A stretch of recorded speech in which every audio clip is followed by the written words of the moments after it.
કેમ છો વિદ્યાર્થી મિત્રો? મજામાં છો ને? તબિયત સારી છે ને? થતું હશે ઘણા દિવસથી કોઈ લેક્ચર આવી રહ્યો નથી, અમારો અભ્યાસક્રમ તૂટી રહ્યો છે, પણ થોડી ટેકનિકલ ઇશ્યુના કારણે લેક્ચર શૂટ થતું નહોતું. હવે ટેકનિકલ સોલ્વ થઈ ગયું છે. રેગ્યુલર લેક્ચરમાં ધીમે ધીમે આપણે શૂટ કરવાનું ચાલુ કરી દીધું છે. એટલે રેગ્યુલર લેક્ચર તમારી પાસે આવી રહ્યું હશે. તો વિદ્યાર્થી મિત્રો, તમારું હાર્દિક સ્વાગત છે જ્ઞાન મંદિર ગુજરાતી ચેનલ પર, જ્યાં તમે મેળવશો બેસ્ટમાં બેસ્ટ એજ્યુકેશન. તો વિદ્યાર્થી મિત્રો, આજે આપણે આગળના ચેપ્ટરની અંદર જે ચર્ચા કરી હતી એ ચર્ચાની અંદર આપણે કયા કયા પોઈન્ટ ઉપર ગયા હતા? તો આપણે આગળના પોઈન્ટની અંદર ચર્ચા કરી હતી વિદ્યુત ભાર વિશે ચર્ચા કરી હતી. એમાં વિદ્યુત ભારના બે પ્રકારો આપણે જોયા હતા, બરાબર? વિદ્યુત ભારના બે પ્રકારો કયા કયા હતા? તો એક ધન હતો અને એક શું હતું? ઋણ હતું. આ બે પ્રકારોની આપણે ચર્ચા કરી હતી. ત્યારબાદ વિદ્યુત ભાર કઈ રીતે આપણે એને જાણી શકીએ છીએ, કોઈ પદાર્થ પર વિદ્યુત ભાર છે કે નહીં એની સમજૂતી કઈ રીતે મેળવી શકો છો, તેના માટે એક સાધનની ચર્ચા કરી હતી જેનું નામ છે ઇલેક્ટ્રોસ્કોપ. આ સાધનની ચર્ચા કરી જેને સૂક્ષ્મ વિદ્યુતદર્શક યંત્ર પણ કહે છે. ત્યારબાદ આપણે જે ચર્ચાના પોઈન્ટ ઉપર ગયા હતા ત્યાં, બરાબર, તો કે વિદ્યુત ભારનું આપણે શું ભણ્યા હતા? તો કે સરવાળા વિશે ભણ્યા હતા. વિદ્યુત ભારનો બેઝિક સરવાળાની આપણે ચર્ચા કરી હતી અને અંતમાં વિદ્યુત ભારના સંરક્ષણ વિશે આપણે ભણ્યા હતા. જે વિદ્યાર્થીઓએ આ લેક્ચર જોયા ના હોય, પ્લેલિસ્ટમાં જઈને એ લેક્ચર ફરીથી જોઈ લેવા અને ત્યારબાદ આ લેક્ચરને ફરીથી જો, જેથી તમને વધારે ખબર પડી શકે કયા કયા ટોપિક શું ચાલ્યું હતું, કઈ રીતે ચાલી રહ્યું હતું. તો આજે બહુ અગત્યનો ટોપિક આપણે જોવાના છે, જેનું નામ છે વિદ્યુત ભારનું ક્વોન્ટમીકરણ. બહુ જ અગત્યનો. શા માટે અગત્યનો પોઈન્ટ છે? ધારો કે અત્યારે તાજેતરની અંદર જુલાઈ 2024 ની એક્ઝામ જે લેવાઈ, બરાબર, જે પરીક્ષા લેવાઈ છે એની અંદર રિપીટરની પરીક્ષા એક એમસીક્યુ પૂછી નાખ્યો છે. થિયરી પણ સારી છે, એના કોન્સેપ્ટ બી સારા છે. જોવા જઈએ તો દર એક એક્ઝામમાં એનો પ્રશ્ન આપણી સામે હોય છે. એટલા માટે વિદ્યુત ભારનું ક્વોન્ટમીકરણ આપણે સ્ટડી કરવું જરૂરી છે. તો વિદ્યાર્થી મિત્રો, આજનો આપણો અગત્યનો પોઈન્ટ છે વિદ્યુત ભારનું ક્વોન્ટમીકરણ. કયું છે? વિદ્યુત ભારનું ક્વોન્ટમીકરણ છે. આપણે માત્ર ને માત્ર તમને બોર્ડ રિલેટેડ તૈયારી નથી કરાવતા, બોર્ડ સાથે ગુજકેટ અને નીટના પણ પ્રશ્નોનું આપણે સોલ્યુશન કરતા રહીશું. આપણે દરેક સેશનને આગળ ધીમે ધીમે જેમ આગળ જશે એમ દરેક સેશનમાં આપણે એડ કરતા જશું. એટલે વિદ્યાર્થી મિત્રો, એ ખાસ ધ્યાન રાખો, લેક્ચર જોવો છો તો ચેનલને સબસ્ક્રાઇબ તો કરવી, સાથે તમારા મિત્રો સાથે શેર પણ કરો, જેથી એમને પણ એક આ લેક્ચર વિશે માહિતી મળે, એમને બેઝિક બી કોન્સેપ્ટ ક્લિયર થાય અને સાથે સાથે બોર્ડની પણ સારી એવી તૈયારી થઈ શકે, બરાબર? તો વિદ્યાર્થી મિત્રો, આપણે આગળ જઈએ. હવે આપણા માટે પ્રશ્ન છે કે આ વિદ્યુત ભારનું ક્વોન્ટમીકરણ શા માટે ભણવું પડે? આપણે એવું ભણ્યું કે જ્યારે બે પદાર્થને ઘસવામાં આવે છે, બરાબર, બે પદાર્થને જ્યારે ઘસવામાં આવે છે ત્યારે એક પદાર્થ શું કરે છે? વિદ્યુત ભાર ગુમાવે છે અને એક પદાર્થ વિદ્યુત ભાર શું કરે છે? મેળવે છે. તો આપણે આના માટે ચર્ચાનો ભાગ લીધો કે ગુમાવે તો શું ગુમાવે? તો કે ઇલેક્ટ્રોન ગુમાવે. મેળવે તો શું મેળવે? તો કે ઇલેક્ટ્રોન મેળવે. આપણે આની ચર્ચા કરી, પણ પ્રશ્ન એ થાય છે કેટલા મેળવ્યા, કેટલા ગુમાવ્યા એ આપણને કઈ રીતે ખબર પડી શકે? અથવા કેટલો વિદ્યુતભાર મેળવ્યો, કેટલો વિદ્યુતભાર ગુમાવ્યો એ કઈ રીતે મેળવી શકે? તો એની સંખ્યાના અથવા એના મૂલ્યોને જાણવા માટે આપણે શું ભણવું પડે? તો કે વિદ્યુત ભારનું ક્વોન્ટમીકરણ. શું ભણવું પડે? વિદ્યુત ભારનું ક્વોન્ટમીકરણ સ્ટડી કરવું પડે. તો વિદ્યાર્થી મિત્રો, આપણે વિદ્યુત ભારના ક્વોન્ટમીકરણને સારી રીતે ચલો સમજીએ, બરાબર, કે વિદ્યુત ભારના ક્વોન્ટમીકરણમાં કયા કયા પોઈન્ટ આપણી માટે આવવાના છે. તો પહેલા તો પોઈન્ટ શું છે? વિદ્યુત ભાર માટે આપણે વિદ્યુત ભાર માટે બેઝિક વસ્તુ જે લઈએ છીએ એ છે મૂળભૂત વિદ્યુત ભાર. કોણ છે? મૂળભૂત વિદ્યુત ભાર. અચ્છા, કે મૂળભૂત વિદ્યુત ભાર તરીકે કોને લેવાશે? તો મૂળભૂત વિદ્યુત ભાર તરીકે આપણે ઇલેક્ટ્રોનને લઈએ. શું લઈએ છીએ? ઇલેક્ટ્રોનને લઈએ છીએ. કેમ?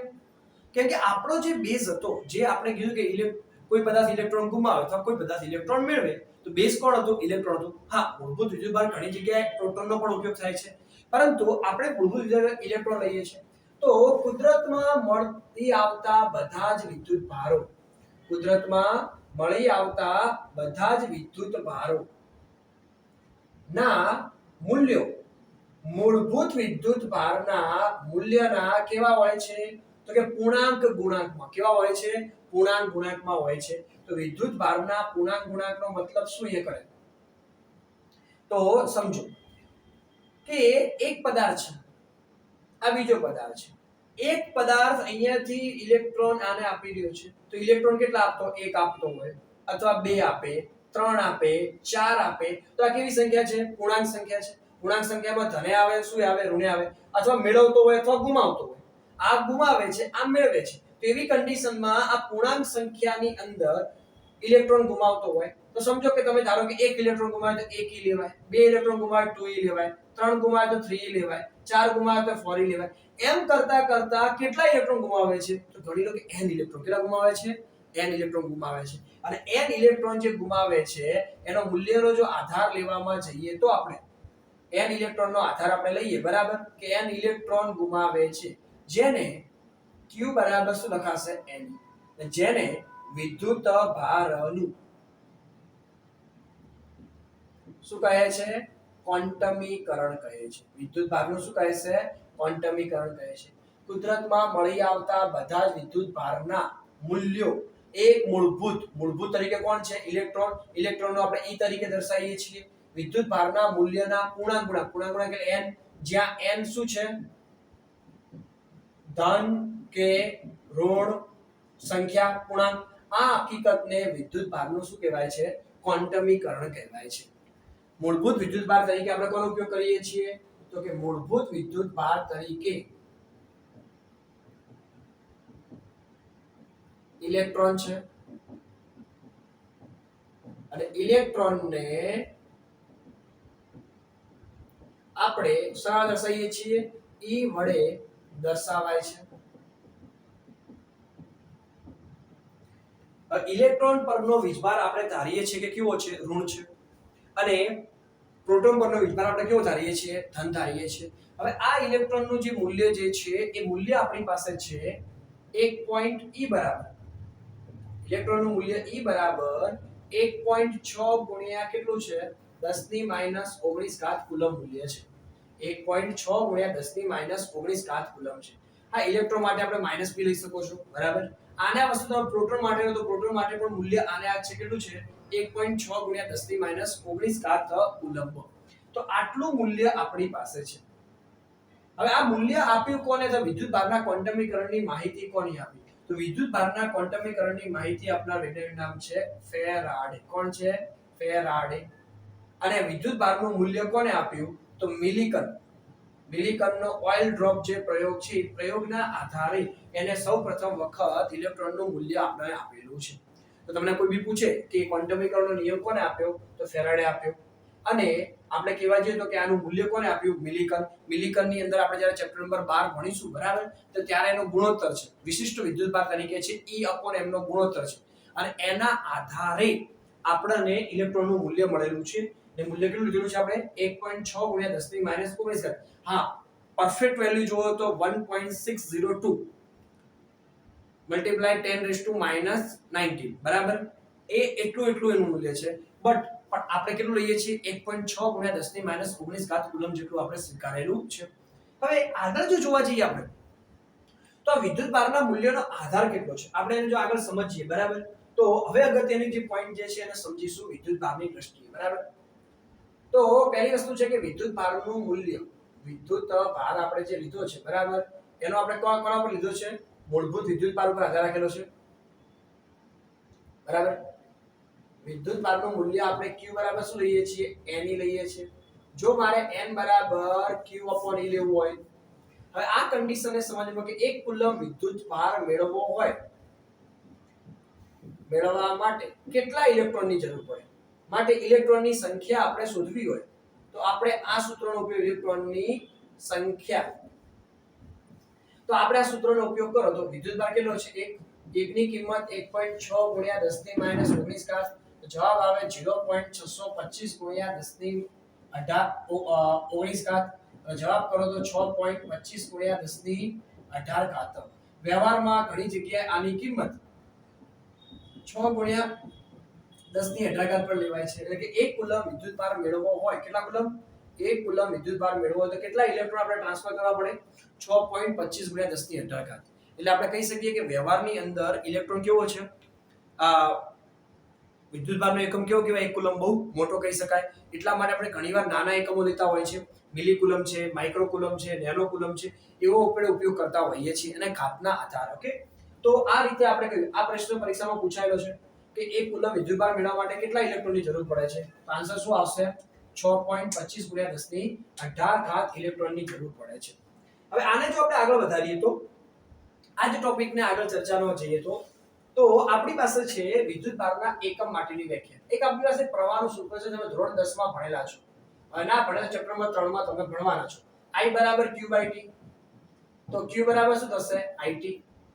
હવે તમે જોઈ શકો છો અહીંયા કંથી આપણે કન્સિડર કરો કે 1 એમ્પિયર પ્રવાહ લઈએ, 1 સેકન્ડ માટે જવા દઈએ તો 1 એમ્પિયર * સેકન્ડ બને. એ કેટલા વીજભાર માટે થાય? 1 કુલમ વીજભાર માટે. તો કોઈ વાહકમાંથી 1 સેકન્ડમાં 1 એમ્પિયર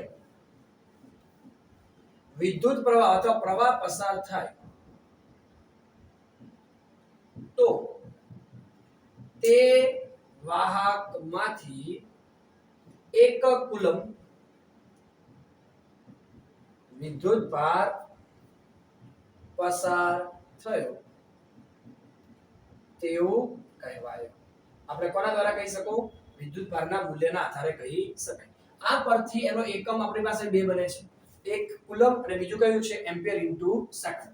અને આ ઉપરથી જો એનું પારિમાણિક સૂત્ર આપણે લઈએ, કોનું? વિદ્યુતભારનું પારિમાણિક સૂત્ર. તો પારિમાણિક સૂત્ર બનશે m0 l0 t1 a1. કોઈ જગ્યાએ t અને a પણ લખેલું હોય છે. યાદ રાખવાનું આપણે at. શું યાદ રાખવાનું? at. at ની બરાબર, at યાદ રાખીશું. બરાબર, તો શું આવશે? m0 l0 t1 અને a1. આ તમને મૂલ્ય અનુ મળે છે. હવે આપણે જે ચર્ચા કરી, બરાબર, મેં તમને પહેલા કીધું કે નાના એકમો બી લઈ શકાય છે. બરાબર, 1 મિલી કુલમ છે. બરાબર, તો મિલી કુલમ એટલે 10 - 3 ઘાત. 1 માઇક્રો કુલમ છે તો 10 - 6 ઘાત કુલમ. 1 નેનો કુલમ છે તો 10 - 9 ઘાત કુલમ. તમે આ રીતે કન્સિડર કરી શકો છો. હવે ત્યારબાદ જોવા જઈએ, આ વિદ્યુતભારનું આપણે પૂર્ણાંકના આધારે મૂલ્યોની ચર્ચા કરી છે કે કઈ રીતે આપણને મૂલ્ય મળી શકે. બરાબર, Q = N સૂત્ર જે વાપર્યું, બરાબર, એના આધારે આપણે એના એકમ અને સાથે સાથે પારિમાણિક સૂત્રની પણ ચર્ચા કરી છે. હવે વિદ્યુતભારને આપણે જોવા જઈએ આગળ તો બીજી કન્ડિશન શું બને છે? વિદ્યુતભારની કન્ડિશનમાં બીજી વસ્તુ શું આવે છે? આ વિદ્યુતભાર જે પૂર્ણાંક જે છે એ પૂર્ણાંક શું સરવાળા માટે અને બાદબાકી માટે શક્ય બને છે ખરી? તો એ સમજવા માટે સમજો કે એક પદાર્થ છે. આ પદાર્થ પર n1 ઇલેક્ટ્રોન આપો છો અને n2 શું આપો છો? પ્રોટોન આપો છો. તમે ઉલટું પણ વિચારી શકો છો. હવે n1 ઇલેક્ટ્રોન આપો અને n2 પ્રોટોન આપો તો વિદ્યુતભાર કેટલો આપ્યો કહેવાય? કેમ કે આપણે એવું ધારી લઈએ છીએ કે વ્યવહારની અંદર બે મૂળભૂત વિદ્યુતભાર છે. કેટલા છે? બે મૂળભૂત વિદ્યુતભાર છે. બરાબર, એક વિદ્યુતભાર n1 ઇલેક્ટ્રોન આપણે લીધો છે, બીજો n2 પ્રોટોન લીધો છે. તો ઇલેક્ટ્રોન પરનો વિદ્યુતભાર આપણા માટે કેટલો બને? ઇલેક્ટ્રોનનો વિદ્યુતભાર આપણે લઈએ, બરાબર, તો q1 લઈએ તો શું બનશે આપણા માટે? n1. બે તમે પહેલા કીધું કે ઇલેક્ટ્રોનને આપણે e વડે દર્શાવીએ છીએ, મને એનો વિદ્યુતભાર કેવો લેવાય છે? માઈનસ. તો માઈનસ લેશું, -e. તો -n1e. આને વસ્તુ આપણે શેના માટે જઈએ? પ્રોટોન માટે જઈએ. તો પ્રોટોન માટે q2 વિદ્યુતભાર છે, એને ક્વોન્ટમ કરો તો n2e. કુલ વિદ્યુતભાર આપણે લેવા જઈએ, કુલ વિદ્યુતભારમાં શું થાય? સરવાળો થાય કે ના થાય? તો q = q1 + શું લઈએ? q2. q1 ની કિંમત -n1e, આની કિંમત છે n2e. થોડું આગળ પાછળ લઈએ તો n2e - n1e લેવાશે. e કોમન આવે તો શું થશે? તો n2 - n1e. આ બનશે કે નહીં બને? અહીંયા કને આપણી પાસે પહેલી શરત બને છે. હવે જો બીજી કન્ડિશન આપણે લઈએ કે વિદ્યુતભારનો તફાવત. શું લઈએ? તફાવત. આના જ વસ્તુ સૂત્રની અંદર આપણે એડ કરીએ કે જો તફાવતને આપણે ધ્યાનમાં લઈએ, જો તફાવત હું કન્સિડર કરું તો શું થાય? તફાવતની અંદર ધારો કે ડેલ્ટા q લઈએ તો સિમ્પલ છે કે q2 - હું q1 કરું છું. આ q2 ની કિંમત કેટલી હતી? તો n2e માઈનસ n1e આપણી પાસે કિંમત હતી. તો n2e minus plus n1e, e common લો તો શું આવે? n2 + n1e. હવે આ છે શું? સમજો કે મેં જે પદાર્થ ઉપર ઇલેક્ટ્રોન લીધા, ચલો ઇલેક્ટ્રોનની સંખ્યા મારી પાસે 10 છે. એટલે ઇલેક્ટ્રોનની સંખ્યા 10 છે, પ્રોટોનની સંખ્યા કેટલી છે? 15 છે. તો આ કેવી સંખ્યા છે? તો કે પૂર્ણાંક સંખ્યા છે. આ પણ કેવી સંખ્યા છે? પૂર્ણાંક સંખ્યા છે, બરાબર. તો અહીંયા જોવા જઈએ, ધારો કે 15 - 10 કરું, જવાબ કેટલો આવે? 5. આ 5 પણ કેવા આવે છે? પૂર્ણાંક. કેવા આવે છે? પૂર્ણાંક. અને એ જ રીતે અહીંયા આપણે સરવાળો કરવા જઈએ કે 10 + 15 કરો, જવાબ શું આવે? 25 આવે. તો આ પણ કેવું આવે છે? પૂર્ણાંક જ આવે છે. તો આ ઉપરથી કહી શકાય છે કે વિદ્યુત ભારનું ક્વોન્ટમીકરણની અંદર સંખ્યા કેવી હોવી જોઈએ? પૂર્ણાંક. શું હોવી જોઈએ? પૂર્ણાંક. અપૂર્ણાંક હોય નહીં. અપૂર્ણાંક એટલે કોઈ જગ્યાએ 2.5 ઇલેક્ટ્રોન આવતા હોય, કોઈ જગ્યાએ ધારો કે તમને 2.25 આપી દીધા હોય, કે પછી તમને 3.5 આપ્યા હોય, એવો કોઈ તમારી પાસે આન્સર આવે છે કે એવો કોઈ જવાબ આવે છે, તો એ શક્ય નથી. હંમેશા ઇલેક્ટ્રોન પૂરેપૂરી સંખ્યામાં જ હોય, હંમેશા પૂર્ણાંકમાં જ હોય, અપૂર્ણાંકમાં શક્ય નથી. એટલે કોઈ જગ્યાએ તમને નીચે ઓપ્શન આપેલા કે આમાંથી કયું શક્ય છે, તો પૂર્ણાંક વાળું જ શક્ય છે, અપૂર્ણાંક વાળું શક્ય નથી. એ આપણે ધ્યાન રાખી શકાય છે. આ આપણને ખબર પડશે કોના દ્વારા? વિદ્યુત ભારના ક્વોન્ટમીકરણના આધારે. અને આ જે પ્રશ્ન જે છે એ પ્રશ્ન તમારા બોર્ડમાં પૂછાઈ ગયો છે. આ જે એમસીક્યુ તરીકે બોર્ડમાં પૂછાયેલો છે, બરાબર. હા, આમાં ઉલટું સુલટું હોઈ શકે. ઉલટું સુલટું મીન્સ કે ઇલેક્ટ્રોન અને પ્રોટોનની સંખ્યા બદલી હોય, બરાબર. અહીં n1 ની જગ્યાએ n2, n2 ની જગ્યાએ શું લીધા? n1. બાકી આન્સર આ જ વસ્તુ તમને જોવા મળે છે. ઓકે, વિદ્યાર્થી મિત્રો, ક્લિયર? તો વિદ્યુત ભારના ક્વોન્ટમીકરણની અંદર મેઈન ભાગ શું છે કે આપણે જ્યારે કોઈ પદાર્થને બે ઘસીએ છીએ કે કોઈ પદાર્થને વિદ્યુત ભાર આપીએ છીએ, તો કેટલો આપીએ છીએ એ વિદ્યુત ભાર મેળવવા માટે કોનો ઉપયોગ કરીએ છીએ? આપણે વિદ્યુત ભારના ક્વોન્ટમીકરણનો ઉપયોગ કરીએ છીએ. એક પદાર્થ વિદ્યુત ભાર ગુમાવે છે, બીજો પદાર્થ શું કરે છે? વિદ્યુત ભાર મેળવે છે. એ આધાર ઉપરથી આપણે કહી શકીએ છીએ કે કેટલો વિદ્યુત ભાર મેળવ્યો, કેટલો વિદ્યુત ભાર ગુમાવ્યો. હવે આગળ જોવા જઈએ તો આ હતી વિદ્યુત ભારની ક્વોન્ટમી. હવે આના ઉપરથી આપણે દાખલા જોવાના છે, બરાબર. તો પહેલો તમારું ઉદાહરણ છે. ઉદાહરણની અંદર આપણે એ ચર્ચા કરવાની છે કે એક પદાર્થમાંથી બીજા પદાર્થમાં દર સેકન્ડે 10⁹ ઇલેક્ટ્રોન જતા હોય. તમને એક ઇલેક્ટ્રોનની સંખ્યાનો આધાર આપેલો છે. જે વિદ્યુત ભારના ક્વોન્ટમીકરણને ભણ્યા છે એના આધારે જ આ દાખલા સોલ્વ કરવાના છે. ઉદાહરણ નંબર 1 ની અંદર તો તમને અહીંયા કને જોવા જઈએ તો n બરાબર તમને આપેલું છે 10⁹ ઇલેક્ટ્રોન પર શું આપ્યું છે? સેકન્ડ આપ્યું છે. તો તમારે આ આપણે આપેલું છે અને કેટલો વીજભાર મેળવવાનો છે? 1 કુલમ. તો 1 કુલમ વિદ્યુતભાર એટલે કે આપણી પાસે q બરાબર 1 કુલમ આપ્યું છે. તો આપણે q બરાબર 1 કુલમ વિદ્યુતભાર મેળવવા માટે કેટલો સમય લાગશે એવું પૂછ્યું છે. તો આના માટે આપણે પહેલી કન્ડિશન લઈશું વિદ્યુતભારનું ક્વોન્ટમીકરણ. તો વિદ્યુત ભારનું ક્વોન્ટમીકરણ. તો q બરાબર કયું સૂત્ર મુકાશે? તો કે ne. તમે ડાયરેક્ટલી q ની કિંમત 1 કુલમ મૂકી શકો છો, n ની કિંમત ડાયરેક્ટ 10 મૂકો, 1.6 મૂકો અને સમયને કરતા ઉપર લઈ જશો. પણ આપણે થોડા એક સ્ટેપમાં વધારે કરશું. અહીંયા કામ પહેલા વીજભાર શોધશું. આના કારણે n ની કિંમત કેટલી છે આપણી પાસે? તો કે 10⁹. e ની કિંમત તો 1.6 × 10⁻⁹ જો એનું કેલ્ક્યુલેશન કરો તો શું આવે? q બરાબર 1.6 × 10⁻⁻10 કુલમ પર સેકન્ડ. કેમ કુલમ પર સેકન્ડ? ઇલેક્ટ્રોન પર સેકન્ડ છે એટલા માટે કુલમ પર સેકન્ડ આવશે. હવે અહીંયા કહેવાનું મીનિંગ શું છે કે 1 સેકન્ડની અંદર કેટલી સેકન્ડમાં? 1 સેકન્ડની અંદર કેટલો વીજભાર જાય છે? 1.6 × 10⁻⁻10. પણ આપણે કેટલો મેળવવાનો છે? તો કે 1 કુલમ. કેટલો મેળવવાનો છે? 1 કુલમ. તો કે 1 કુલમ વિદ્યુતભાર મેળવવા માટે કેટલો સમય લાગી શકે? તો બસ સિમ્પલ વસ્તુ છે કે 1.6 × 10⁻⁻10 કુલમ વીજભાર માટે 1 સેકન્ડ. તો આપણી પાસે કેટલું છે? તો કે 1 કુલમ વીજભાર માટે કેટલો સમય લાગે? તો t બરાબર 1 × 1 આ ઉપર જશે, આ નીચે આવશે. તો 1.6 × 10⁻⁻10 તો 0.625 × 10⁻10 સેકન્ડ. આ તમને સેકન્ડમાં જવાબ આવ્યો. હવે આને આપણે જો કન્વર્ટ કરીએ તો t બરાબર 6.25 × 10⁹ સેકન્ડ. આ આન્સર આપણી પાસે આવશે. હવે આગળ ચાલીએ તો 6.25 × 10⁹ આ આપણે સેકન્ડમાં આપે તો આન્સર આવશે. તો ઘણી વખત ઓપ્શનમાં વર્ષમાં આપે એટલે કે મોટી કિંમત છે. તો એક વર્ષમાં દિવસ કેટલા? 365 વડે ભાગીએ. એક દિવસના કલાક કેટલા? 24 અને એક કલાકની સેકન્ડ કેટલી? 3600. આ બધો તમે કેલ્ક્યુલેશનનો હિસાબ કરો તો 1.98 અથવા તમે જો એનો હિસાબનું કેલ્ક્યુલેશન કરો તો 198 વર્ષ અંદાજિત આપણી પાસે આવે. તો તમે t બરાબર અંદાજિત કેટલા વર્ષ લઈ શકો? 200 વર્ષ. તો તમારો આન્સર કેટલો આવશે t બરાબર 200 વર્ષ લાગશે. કેટલું? 1 સેકન્ડમાં 10⁹ ઇલેક્ટ્રોન જાય તો ને ટીમ્પે સરોવર ભરાય, એમાં ટીમ્પે સરોવર ભરાય 200 વર્ષ લાગે. ત્યાં સુધી તમે નહીં હોય કે હું નહીં હોય એવી વસ્તુ છે. બરાબર? તો સમયની વાત છે, સમય સાથે આપણે જતા જઈશું. બરાબર? કેટલા ટાઈમમાં શું વસ્તુ થાય છે. ઓકે, હવે આ દાખલો તો ફરીથી એકવાર રિપીટ કરીએ છીએ. પહેલા તમને ઇલેક્ટ્રોનની સંખ્યા આપી છે 10⁹ ઇલેક્ટ્રોન પર સેકન્ડ લીધું. q બરાબર 1 કુલમ છે. મેઇન વિદ્યુત ભારનું ક્વોન્ટમીકરણ કર્યું તો આપણને વીજભાર કેટલો મળ્યો 1 સેકન્ડમાં? 1.26 10⁻10 એને આપણે સમય સાથે સરખાયો કે 1.26 10⁻10 માટે 1 સેકન્ડ તો 1 કુલમ માટે કેટલું? તો આપણી પાસે આન્સર આવે છે છેલ્લે 200 વર્ષ. આ એમસીક્યુ તરીકે પૂછાય. ચલો વિદ્યાર્થી મિત્રો, આપણે ઉદાહરણ નંબર 2 જોઈશું, જેની અંદર એક પાણી ભરેલા પ્યાલામાં કેટલા ધન અને ઋણ વિદ્યુત ભારો હશે એની આપણે ચર્ચા કરવાની છે. તો વિદ્યાર્થી મિત્રો, આપણે પ્રશ્ન એવો થાય કે સાહેબ પાણી પીએ ને એની અંદર ધન ને ઋણ જતી જાય, તો આપણને ખબર છે કે પાણી એટલે H2O, એટલે કે H+ હોય અને O2 શું હોય? માઈનસ હોય. એના કારણે જ આપણી પાસે અંદર ધન ને ઋણ વિદ્યુત ભારો જોવા મળશે. હવે આપણને એટલી પણ ખબર છે કે આપણે સામાન્યતઃ 1 ગ્લાસ પાણી લઈએ છીએ, પાણીનું અંદર દળ કેટલું હોય?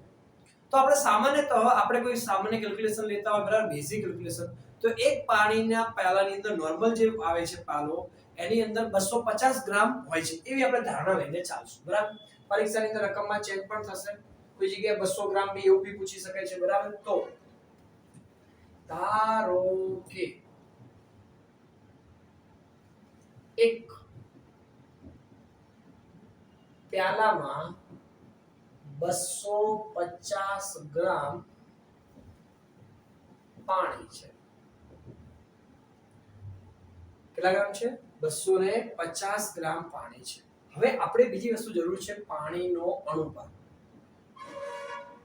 પાણીનો અણુભાર કેટલા માટે લેવાય? 1 મોલ. બરાબર? તો આપણે એ ઉપરથી જઈશું એ કરે કે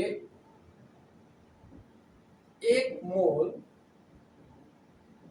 પાણીનું દળ એટલે એનો શું કહેવાય? અણુભાર. તો એનો અણુભાર જોવો તો આપણને ખબર છે, આપણી પાસે કયું છે? H2O. H2O ના આધારે લો તો હાઇડ્રોજન છે, હાઇડ્રોજનનું દળ કેટલું છે? 1, પણ એનું મૂલ્ય કેટલા છે? 2. ઓક્સિજનનું દળ કેટલું છે? 16. 2 કા 2, 2 + 16 એટલે કેટલા થશે? 18 ગ્રામ. તો આનો મીનિંગ થયું કે 1 મોલ પાણી લઈએ છીએ તો 18 ગ્રામ દળ થાય છે. આપણી પાસે કેટલા છે? 250 ગ્રામ છે. તો આ ઉપરથી આપણે જો એની કિંમત લેવી હોય તો આપણે જો શરત મૂકી જઈએ તો કે 18 ગ્રામ પાણીની અંદર કેટલા મોલ? 1 મોલ છે. 1 મોલ એટલે કિંમત કેટલી થાય? 6.022 × 10⁻23 અણુઓ.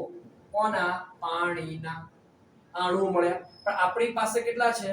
તો કે 250 ગ્રામ પાણીમાં અણુ કેટલા? તો આપણે એને n તરીકે લઈએ. શું લઈશું આપણે? n તરીકે લઈએ. તો n બરાબર ક્રોસ ગુણાકાર, તો કે 250 × 6.022 × 10⁻23 ભાગ્યા 18. આનો આપણે હિસાબ કરો તો અંદાજિત 83.6 આવે. 10⁻23 અણુઓ. આ તમને શું મળ્યું? તો કે 1 ગ્લાસ આપણે જે પાણી પીધું છે, 1 ગ્લાસ પાણીમાં કેટલા પાણી H2O જે છે કે એના અણુ છે. હવે આપણી પાસે એવું જોશું કે એક અણુમાં ઇલેક્ટ્રોન કે પછી પ્રોટોનની સંખ્યા. તો આપણી પાસે ઇલેક્ટ્રોન કે પ્રોટોનની સંખ્યાનો આધાર કોના ઉપર છે? તો કે અણુ આના પરમાણુ ક્રમાંક ઉપર છે. હાઇડ્રોજનનો પરમાણુ ક્રમાંક કેટલો છે? તો કે 1. પણ કેટલા છે? 2 હાઇડ્રોજન છે. ઓક્સિજનનો કેટલો છે? 8. તો કેટલા થશે? 2 કા 2 અને 8 કેટલા થશે? 10 થાય આપણી પાસે. હવે આ બંનેને કમ્બાઈન કરીને આપણે ચાલવાનું છે. બરાબર? કમ્બાઈન કરીને શું ચાલશું આપણે આની અંદર? તો આ કિંમતને આપણે આધાર લઈને ચાલો. તો ધ્યાનથી સમજજો. હવે આપણે વિદ્યુત ભાર શોધવાનો છે. તો કે વિદ્યુત ભાર માટે તો કઈ લેવું પડશે? ક્વોન્ટમીકરણ કરવું પડશે. ક્વોન્ટમીકરણનું સૂત્ર શું છે? તો કે Q બરાબર કયું સૂત્ર વપરાશે? તો કે Ne. n ની અંદર હું લઉં છું 10 Ne. શું લઉં છું? 10 Ne ઉલ્લેખ કરું છું. બરાબર? સાહેબ આ શું આવ્યું?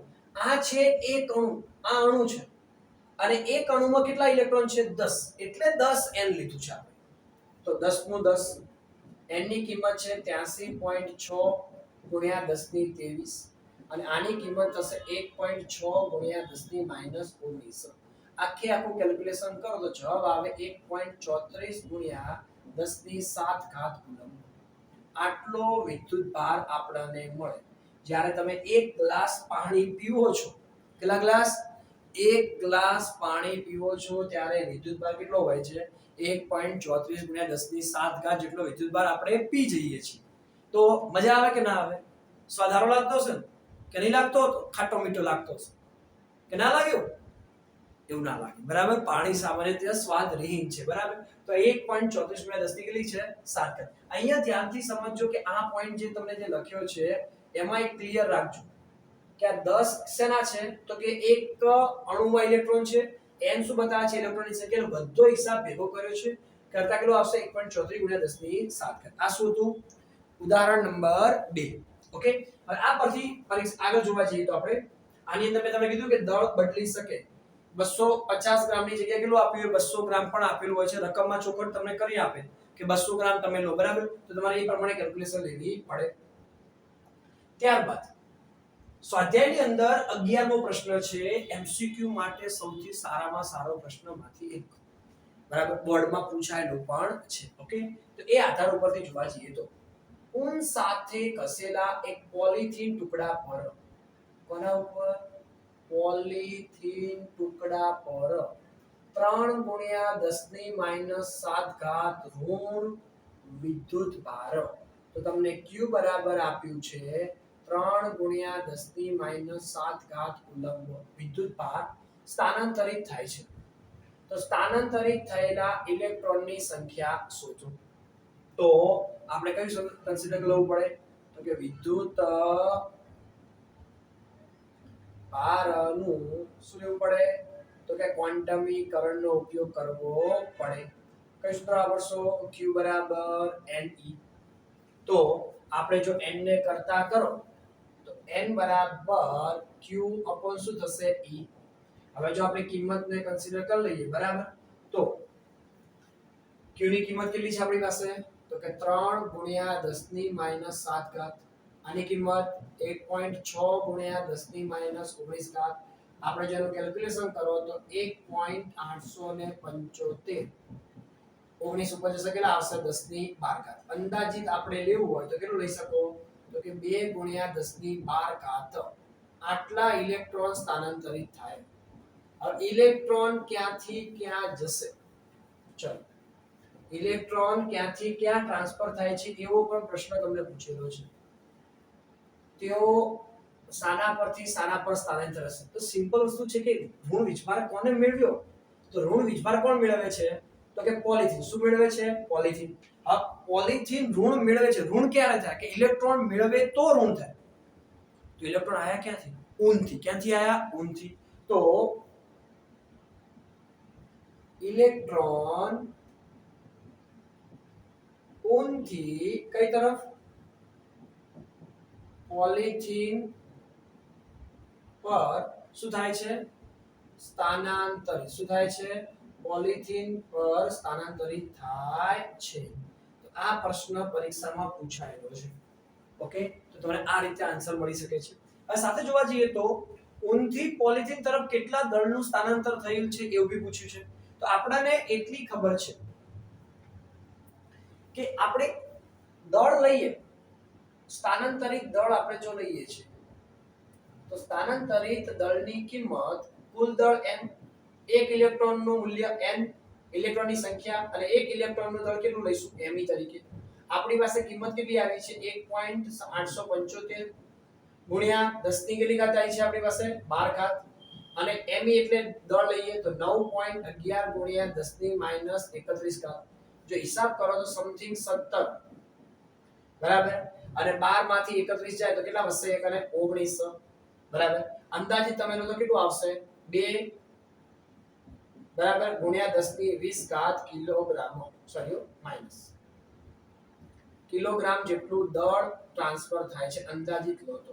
તમે આ જવાબ લખો તો પણ કેવો છે સાચો છે તમારા મૂલ્યની અંદર બરાબર તો આપણી પાસે કન્ડિશન બની શકે છે 17 ગુણ્યા 10 ની માઈનસ 19 ઘાત કિલોગ્રામ અથવા કેલ્ક્યુલેશનમાં જો નીચે આપે ઓપ્શન તો ઓપ્શનમાં 2 ગુણ્યા 10 ની માઈનસ 20 ઘાત કિલોગ્રામ પણ આપે છે આપણી પાસે બે અહીંયા કને એમસીક્યુ છે એક તો તમને શું પ્રશ્ન લાગે કે આ પ્રશ્ન ઘણી વખત થિયરીની કે એમસીક્યુ વધારે પૂછતા હોય છે તો એની અંદર તમને ઊન સાથે ઘસેલા પોઝિટિવ ટુકડા લેવામાં આવે છે તો પહેલો પ્રશ્ન શું થયો કે કેટલા ઇલેક્ટ્રોન ટ્રાન્સફર થયા 1.875 ગુણ્યા 10 ની 12 ઘાત અને કે ક્યાંથી ક્યાં ગયા તો ઊનથી પોઝિટિવ એટલું યાદ રાખવાનું કે કોણ ઋણ વીજભાર બને છે ઋણ વીજભાર જે બને એ મેળવે તો બાકીનો એને આપશે તો ત્યાંથી ત્યાં ટ્રાન્સફર થયા એટલે એટલે ઊનથી શું થશે પોઝિટિવ તરફ અને કેટલું દળ ટ્રાન્સફર થાય છે આપણા માટે તો 17 ગુણ્યા 10 ની માઈનસ 19 ઘાત કિલોગ્રામ અથવા 2 ગુણ્યા 10 ની માઈનસ 20 ઘાત કિલોગ્રામ સોરી 20 ઘાત નહીં માય મિસ્ટેક ઓકે અહીંયા કને 18 ઘાત આવશે આપણી પાસે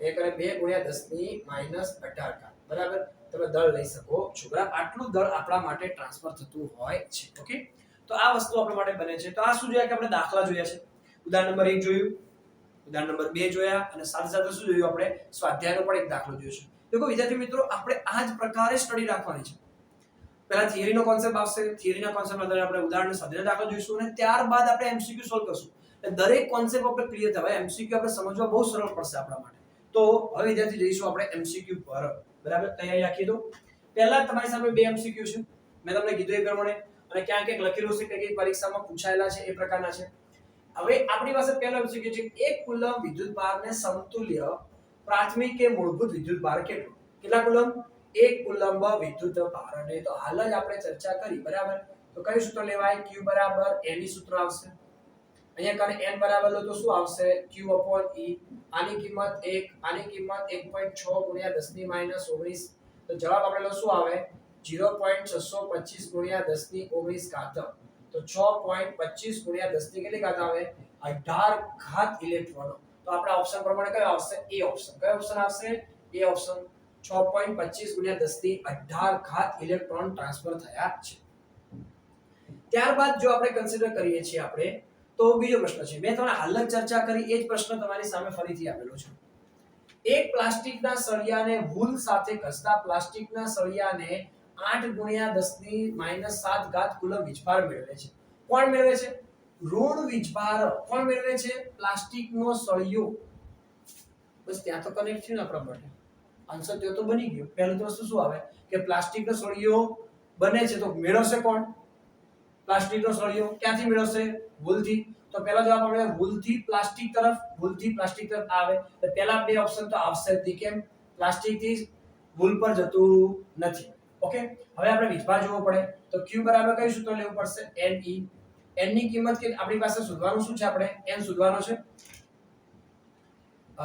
n શોધવા માટે આપણે કરતા કરશું એક અને q ની કિંમત કેટલી છે તો કે 8 ગુણ્યા 10 ની માઈનસ 7 ઘાત આની કિંમત 1.6 ગુણ્યા 10 ની માઈનસ 19 ઘાત 16 ના આધારે 5 અને 10 ની કેટલી ઘાત 12 ઘાત તો આપણો ઓપ્શન પ્લસ માં આવશે 12 ઘાત એટલે કયો ઓપ્શન આવશે ડી ભૂલથી કઈ તરફ જશે પ્લાસ્ટિક કેમ કે પ્લાસ્ટિકનો સળિયો ઋણ બને છે એટલા માટે ઓકે તો આન્સર આપણી પાસે આવશે 5 ગુણ્યા 10 ની 22 ઘાત ભૂલથી પ્લાસ્ટિક તરફ આપણો આન્સર આપણને મળે છે ઓકે ધ્યાન રાખી શકાય બિલકુલ સરળ ક્વેશ્ચન હોય છે થોડી પ્રેક્ટિસ અને થોડું બેઝિક થિયરી તમારી પાસે નોલેજ હોવું જોઈએ ઓકે હવે તમે લેક્ચર પછી તમને એટલી તો ખબર પડી હશે ઓકે ચલો એના પછી છે આપણી પાસે એક પદાર્થ n1 અને n2 ઇલેક્ટ્રોન ધરાવતો પદાર્થ પર વિદ્યુત ભારનો જથ્થો એ થોડી પ્રિન્ટિંગ મિસ્ટેક છે બરાબર પ્રિન્ટિંગ મિસ્ટેકમાં એવું છે કે n1 એ પ્રોટોન છે બરાબર અને n2 ઇલેક્ટ્રોન ઓકે એવી વસ્તુ છે એ તો પ્રિન્ટિંગ મિસ્ટેકની થોડી એરર આવી ગઈ છે ઓકે તો n1 પ્રોટોન છે તો પ્રોટોન પરનો વિદ્યુત ભાર લઈએ તો q1 બરાબર શું લેવાય n1 અને ઇલેક્ટ્રોન પરનો વિદ્યુત ભાર આપણે લઈએ તો શું લેવાય q2 બરાબર n2e પણ કેવો e માઈનસ e તો જવાબ શું આવે માઈનસ n2e પદાર્થ પર વિદ્યુત ભારનો કુલ જથ્થા માટે સરવાળો કરવો પડે q1 q2 કેપિટલ q તરીકે લઈ લઈએ આપણે q1 ની કિંમત કેટલી છે n1e આની કિંમત છે n2e પ્લસ માઈનસ માઈનસ તો જવાબ આવે n1 n2e ઓકે તો આપણી પાસે પહેલો ઓપ્શન આપણી પાસે મળશે n1 n2e બહુ મેં તમને આગળ જે ચર્ચા કરી હતી એ જ પ્રશ્ન ફરીથી રિપીટ છે. મેં કીધું આગળ n1 n2 થઈ શકે પરીક્ષાની અંદર, આપણે ગોખવાનું નથી, સમજવાનું છે કઈ કન્ડિશન આપણે મૂકી છે એ આપણી પાસે આન્સરનો એક ભાગ બને છે. ત્યારબાદ આપણે જોવા જઈએ તો બીજો પ્રશ્ન આપણને જોવા મળે છે 6 ગુણ્યા 10 ની 18 ઘાત ઇલેક્ટ્રોન સમતુલ્ય વિદ્યુતભારનો જથ્થો કેટલો? માર્ચ 2020 માં, આ મે 2021 માં પૂછેલો છે, આ માર્ચ 2020 માં છે. સાહેબ મે માં ક્યાં પરીક્ષા આવે? એ વખતે કોરોનાનો સમય હતો ત્યારે માસ પ્રમોશનની ક્રિયા હતી, તો પણ ઘણા વિદ્યાર્થીઓની પરીક્ષા લેવાઈ હતી, તો એ આધારે મે 2021 છે. આ માર્ચ 2020 માં પૂછેલો પ્રશ્ન બિલકુલ સરળ છે. q બરાબર કયું સૂત્ર લેશું આપણે? Ne. n ની કિંમત કેટલી આપી? તો કે 6 ગુણ્યા 10 ની 18 ઘાત. e ની કિંમત કેટલી? 1.6 ગુણ્યા 10 ની -19 ઘાત. હવે આનો જવાબ લો શું આવે અંદાજિત? 16 6 96, તો 9.6 ગુણ્યા 10 ની -1 એટલે 0.96 કુલંબ આવે. એટલે અંદાજિત કેટલા કુલંબ લઈ શકો? 1 કુલંબ. હવે અગત્યનું છે પ્લસ અને માઈનસ. તમને શબ્દ વાપર્યો છે ઇલેક્ટ્રોન. ઇલેક્ટ્રોન પરનો વિજભાર કેવો હોય? ઋણ. કેવો હોય? ઋણ. તો આન્સર કેવો આવવો જોઈએ? ઋણ આવશે. બરાબર? આપણા માટે એટલે જવાબ કેટલો આવશે? -1 કુલંબ. કેવો આવશે? -1 કુલંબ. ધ્યાન રાખો પરીક્ષામાં આવું તમારા માટે કરશે. ઇલેક્ટ્રોનને સમતુલ્ય, ઇલેક્ટ્રોનની જગ્યાએ પ્રોટોન કીધો તો કેવો આવો? પ્લસ આન્સર આપણી પાસે આવો. તો આ પ્રકારની કન્ડિશન આપણી પાસે બનતી હોય છે. સાથે સાથે વિદ્યાર્થી મિત્રો આગળ જઈએ તો આપણે એમસીક્યુ ની અંદર ઉન સાથે ઘસેલા પોલિથીન ટુકડા પર ફરીથી પ્રશ્ન થયો છે. માર્ચ 2023 માં રિપીટ થયેલો પ્રશ્ન છે. બરાબર? તો ઇલેક્ટ્રોન પર વિજભાર છે. બરાબર? તો કેટલો સ્થાનાંતરિત થયેલ ઇલેક્ટ્રોનની સંખ્યા? ફરીથી સૂત્ર અહીં વાપરવાનું છે. q બરાબર Ne. તો n બરાબર શું થશે? તો કે q e. q ની કિંમત કેટલી આપી તમને? તો કે 3.52 ગુણ્યા 10 ની -7 ઘાત ભાગ્યા 1.6 ગુણ્યા 10 ની -19 ઘાત. બરાબર? 3.52 ભાગ્યા 1.6 કરો. બરાબર? તો આન્સર શું આવે આપણી પાસે? 3.52 ભાગ્યા 1.6 કરો તો અહીંથી 19 ક્યાં જશે? એટલે કેટલી ઘાત આવશે? 12 ઘાત. બરાબર? અને 3.52 ભાગ્યા 1.6 અંદાજિત તમારો જવાબ 1.1 અથવા 2.2 હશે. કેટલો હશે? 1.1 2.2. ઓકે સોરી, કયો હશે? 2.2. બરાબર? તો આટલા ઇલેક્ટ્રોનની જરૂર પડે. તો કયો ઓપ્શન આવશે? B option. કયો ઓપ્શન આવશે? B option. બોર્ડની અંદર એક વસ્તુનો ફાયદો હોય છે કે તમારી પાસે કેલ્સી હોય જ છે. બરાબર? એટલે ક્યાંક તમારી કેલ્ક્યુલેશન પાછી નહીં પડે. અને બાકી નીટમાં તો મેં તમને કે આગળના જે પ્રશ્નો છે ડાયરેક્ટલી કટ થતા હોય છે, એટલે કોઈ ટેન્શન લેવાની જરૂર હોતી નથી. હવે આ પ્રશ્ન બહુ અગત્યનો છે, થોડો સમજવા જેવો છે, ધ્યાનથી પોઈન્ટ બોલીશું. એક પદાર્થ પર -2 માઇક્રોકુલમ વિદ્યુતભાર છે. કેટલો છે? -2. જો તેના પર 2.5 ગુણ્યા 10 ની 13 ઘાત પ્રોટોન, પ્રોટીન નહીં હો, પ્રોટોન, બરાબર, પહેલેથી હોય તો પદાર્થ પર હવે કેટલા ઇલેક્ટ્રોન હશે? એટલે કે પદાર્થ પર 2 વિજભાર છે. આમાં તમે ડાયરેક્ટ આન્સર આપી શકો છો. કેમ? હવે તમને કીધું છે ઇલેક્ટ્રોનની સંખ્યા 2.5 ગુણ્યા 10 ની 13 ઘાત આપી છે. હવે તમારા પાસે ઇલેક્ટ્રોન, હવે મેઈન વિજભાર કેવો છે? પ્લસ કે માઈનસ? તો કે માઈનસ છે. તો એનો મતલબ એવો થયો કે મેઈન વિજભાર માઈનસ છે, તો ઇલેક્ટ્રોનની સંખ્યા વધારે હશે. તો ઇલેક્ટ્રોનની સંખ્યા વધારે, હું તમને કહી દઉં કે સી ઓપ્શન આવશે. પણ આમાંથી એક પણ એવું બી બની શકે. તો એના માટે તમારે શું કરવું પડે? q બરાબર q1 q2. સાહેબ q1 કોના માટે? ઇલેક્ટ્રોન માટે. ચલો ઇલેક્ટ્રોનનો વિજભાર આપણે n તરીકે લઈએ. એનું મૂલ્ય કેટલું લઈએ છીએ આપણે? -e તરીકે કન્સિડર કરો છો. q2 એટલે પ્રોટોનની સંખ્યા તમને આપી છે 2.5 ગુણ્યા 10 ની 13 ઘાત, અને એનો વિજભાર કેટલો લેશો આપણે? e તરીકે, +e તરીકે કન્સિડર કરો છો. અને આ વિજભારની કિંમત તમને આપેલી છે -2 માઇક્રોકુલમ, એટલે -2 ગુણ્યા 10 ની -6 ઘાત. તો 10 ની -6, અહીંયા કદી e શું આવી શકે? કોમન આવી શકે. બરાબર? તો આપણી પાસે બનશે 2.5 ગુણ્યા 10 ની 13 અને -n * e. મેં ઉલટ કર્યું છે. હવે -2 ગુણ્યા 10 ની -6 ભાગ્યા e ની કિંમત આ e છેદમાં લાવો તો કેટલું થાય? તો કે 2.5 ગુણ્યા 10 ની 13 -n. હવે જો તમે એને કિંમત વડે ભાગો તો તમને કેટલું મળશે? એક અને 2 ભાગ્યા કરશો એટલે 1.25. પણ કેવા? માઈનસ. આગળ જો કિંમત જોવા જઈએ શું બનશે આપણા માટે? એક અને સોરી, ચલો આપણે કિંમત લખી દઈએ પહેલા અને પછી એના ઉપર જઈએ આપણે. આપણી પાસે -2 ગુણ્યા 10 ની -6 e ની કિંમત 1.6 ગુણ્યા 10 ની -19 બરાબર આપણી પાસે 2.5 ગુણ્યા 10 ની 13 માઈનસ શું છે n અહીંયા કને આપણે જો કેલ્ક્યુલેશન કરો તો -1.25 ગુણ્યા 10 ની 13 બરાબર 2.5 ગુણ્યા 10 ની 13 ઓછા n આ n ને આ બાજુ લાવો તો પ્લસ બની જાય આ માઈનસ વાળો જે શું બનશે પ્લસ તો 2.5 ગુણ્યા 10 ની 13 1.25 ગુણ્યા 10 ની 13 સરવાળો કરો તો શું આવે 3.75 ગુણ્યા 10 ની 13 ઘાત એટલે આપણો ઓપ્શન કયો બની જશે અંથી કયો ઓપ્શન બનશે સી કેટલા ઇલેક્ટ્રોન હશે 3.25 આમાં એક સાઈડ આપણી પાસે જો વીજભારને આપણે કેલ્ક્યુલેશન કરવા જઈએ બરાબર તો એક બાજુમાં આપણે ઇલેક્ટ્રોન લીધું છે એક બાજુમાં પ્રોટોન લીધું છે એટલે એનું કેલ્ક્યુલેશન કરીને આપણે ફાઇનલ આન્સર ઉપર ગયા છીએ ઓકે ત્યારબાદ જોવા જઈએ તો પ્રશ્ન બેંક 2024 માં પૂછેલો પ્રશ્ન છે શું પ્રશ્ન પૂછ્યો છે એની આપણે ચર્ચા ઉપર જઈએ કાચના સળિયા સાથે રેશમના કપડાને ઘસતા કપડું 320 ન્યૂટન કુલમ ઋણ વિદ્યુત ભારિત થાય છે તો કાચના સળિયા કેટલા ઇલેક્ટ્રોન ગુમાવશે તો સિમ્પલ છે q બરાબર n તો n બરાબર શું થાય તો કે q upon e q ની કિંમત આપી 320 નેનો કુલમ એટલે 10 ની -9 ઘાત બરાબર અને અહીંયા કણ વીજભાર કેટલો થાય કે 1.6 ગુણ્યા 10 ની કેટલી ઘાત થશે 19 ઘાત હવે આનો હિસાબ આપણે કેલ્ક્યુલેશન કરવા જઈએ બરાબર તો આપણી પાસે શું આન્સર બની શકે 320 ભાગ્યા 1.6 કરો બરાબર તો 200 બનશે અને 19 માંથી 9 જાય કેટલા વધે તો કે +10 વધશે